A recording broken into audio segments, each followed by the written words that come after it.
Hey everyone, you're listening to the Listen Up Girl podcast, your go-to source for queer news, pop culture, and stories that matter. I'm your host, Zach Randles-Friedman, and today is October the 23rd. We're talking about Manchester Pride, time travel, confessions, and all the other major LGBTQ plus headlines from around the world. And we've got a packed lineup today, so let's dive right in. First, Janelle Monáe says she time traveled to see David Bowie.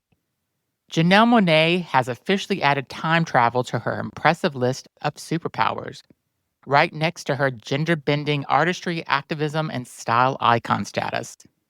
During a discussion with Lucy Dacus from Rolling Stone's Musicians on Musicians series, Monáe claims she saw David Bowie perform live, even though this concert took place a full decade before she was born. I did, she said. I traveled back to 1970s and saw him do Ziggy Stardust and the Spiders from Mars. It was incredible. The revelation from another dimension left fans stunned, but also completely unsurprised. After all, Monáe's world has always danced between the real and the surreal. She's taken her ability to transcend eras and channeled spirit of trailblazers like Bowie. So we'll never really know if it's true or not, but that story was from Rolling Stone. Next story, we go to Manchester Pride begins voluntarily liquidation.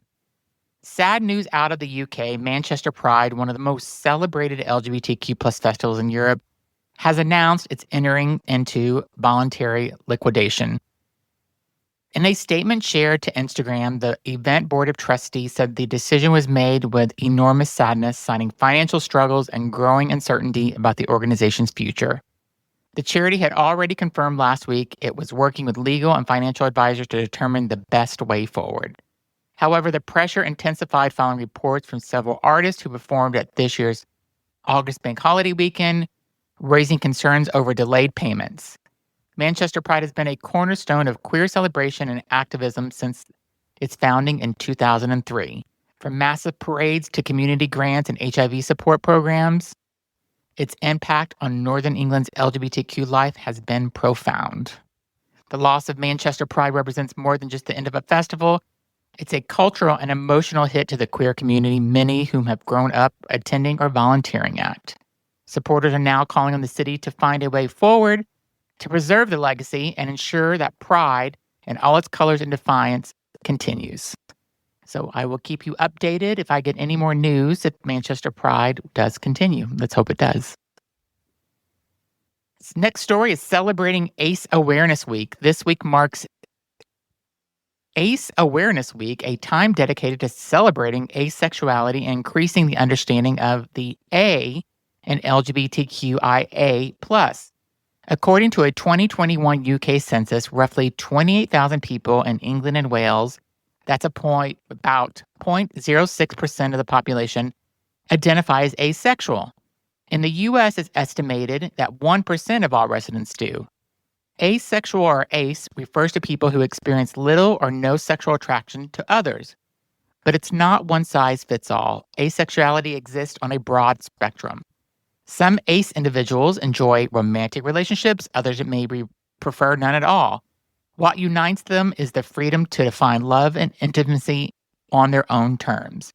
In honor of the week, Pink News highlighted 16 notable ace figures and characters, including Heartstoppers creator Alice Osman, actor Michael Cole, and even Hollywood icon Marilyn Monroe, reinterpreted through a modern lens as someone who may have been asexual. ACE Awareness Week is all about breaking stereotypes, reminding the world that attraction, connection, and love don't always follow tradition. And that was from Pink News. Next story is Beers with Queers targeted by hate group. A community in Kitchener, Ontario faced a disturbing threat this week. Beers with Queers, a judgment-free hangout for LGBTQ plus locals and allies at TWB Brewery, was reported targeted by an anti-gay hate group.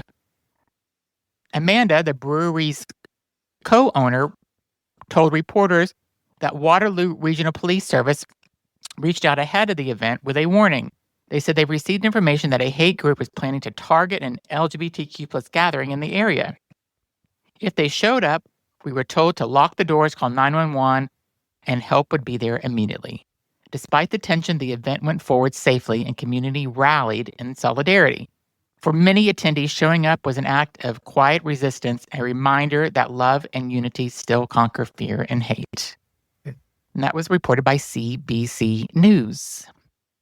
This next story is very shocking to me, but Joe Rogan says Marjorie Taylor Greene is to the left of Hillary Clinton on several issues, including LGBTQ plus rights. During an episode of the Joe Rogan Experience, Rogan told defense tech entrepreneur Palmer Luckey that political definitions have shifted dramatically over the past 2 decades. He argued that Hillary's early 2000 opposition to same-sex marriage would now be considered hardline, while Greene, though conservative, has occasionally signaled more libertarian social views. The comment sparked outrage online, with many pointing out Greene's history of anti-trans rhetoric and support for anti-LGBTQ legislation. Still, Rogan's larger point that the political landscape has dramatically changed does raise questions about how progress and polarization have defined left and right in America. And that was from the Daily Mail. Here's a story that I love. Netflix queer coming-of-age military dramedy Boots is officially a breakout hit. Inspired by Greg Hope White's memoir, The Pink Marine, the series follows a closeted teen, Cameron Cope, played by Miles Heiser, and his best friend, Ray McGaffey, played by Liam, as they navigate Marine Corps boot camp in the 1990s. Its second week, the show doubled its global viewership from 4.7 million to 9.4 million, placing it just behind Monster, the Ed Gain story on Netflix chart. While audience and critics have praised Boots for its humor and heart, not everyone's a fan. The Pentagon reportedly dissed this show as woke garbage, but it hasn't stopped fans from calling for a second season. Actor Max Parker, who plays Sergeant Sullivan, told Gay Times the cast is excited to see if there's a season 2. So let's hope we get it, Netflix. Next, we go over to Asia for our final 2 stories, where South Korea recognizes same-sex couples, and for the first time ever, same-sex couples will be recognized as spouses in the country's national. Beginning October 22nd, couples will be able to identify themselves as spouses or cohabitating partners in the national population and housing census. Previously, entries were flagged as invalid.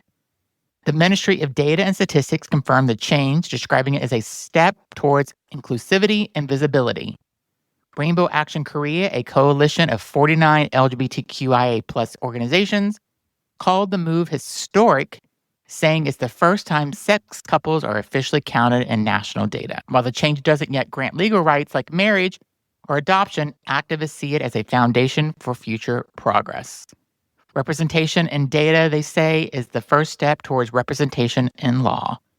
And that was reported by the Korea Herald. And my last story in Asia is Japan's first female prime minister comments on LGBTQ+ rights. So Japan's newly elected first female prime minister is making headlines after commenting on LGBTQ+ rights, and her words are sparking mixed reactions. When asked about same-sex relations, she stated that gay people are fine, but clarified that her administration has no plans to pursue marriage equality legislation. While some praised her for her respectful tone, especially compared to past leaders, many activists say it's not enough. Japan remains the only G7 nation that does not recognize same-sex unions. Her comments highlight the country's ongoing struggle between social progress and political conservatism. As Japan continues to modernize, LGBTQ+ advocates are calling for concrete policies that match the nation's increasingly open-minded youth culture. That was reported by BBC. And that's all for today's episode on the Listen Up Girl podcast. We talked about time-traveling icons to global milestones in LGBTQ+ equality, and the world keeps spinning, and we keep you informed every step of the way. If you enjoyed today's episode, please be sure to follow me on Instagram. I am at TheRealZachRE. And be sure to subscribe to my podcast wherever you get your podcast. I'm Zach Randles-Friedman, and stay curious, stay proud, and always stay informed. Thanks for listening.